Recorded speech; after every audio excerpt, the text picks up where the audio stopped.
I want to tell you all a story about my friend, Aaron. It was the summer of 2015, and Aaron was with his friends at Kitsilano Beach, where he decided to do a backflip. Unfortunately, Aaron landed on his neck, and since then, he has been paralyzed from the neck down.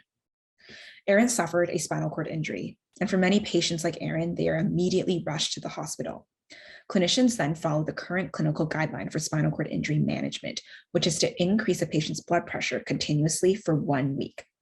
This is done to try to increase oxygen delivery to the spinal cord because after injury, oxygen is depleted at the injury site, which can kill off spinal cord tissue and further worsen the damage. However, right now, clinicians have no way of monitoring how the spinal cord responds to this increased blood pressure and whether there's actually more oxygen being delivered. This makes the current clinical management very challenging and goes with the saying, if you can't measure it, you can't manage it. To address this need, I developed an implantable sensor throughout my PhD, pictured on the top left and bottom here, that uses near-infrared spectroscopy, or NIRS technology, to monitor the oxygen status of the spinal cord. The NIRS sensor is laid on top of the spinal cord, which is about the size of your pinky, and shines near-infrared light into the cord, pictured in the middle here, to track oxygen levels in real time.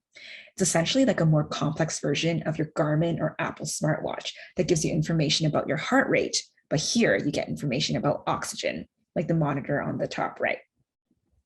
For my thesis, I looked at whether this NIRS sensor can successfully monitor oxygen levels in the spinal cord after injury using a pig model.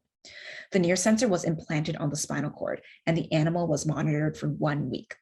To validate the NIRS measurements, I compared them to the current gold standard measurement in animals, which are these highly invasive probes inserted directly into the spinal cord.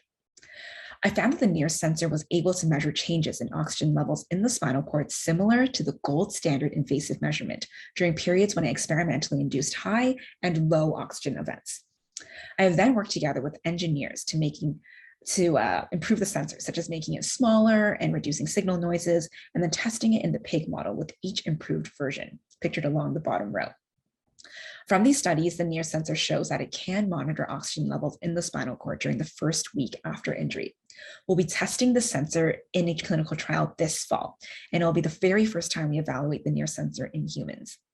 If the sensor can monitor oxygen content in the spinal cord of these patients, it would help clinicians optimize their current treatment decisions and how they can alter a patient's blood pressure to increase oxygen delivery.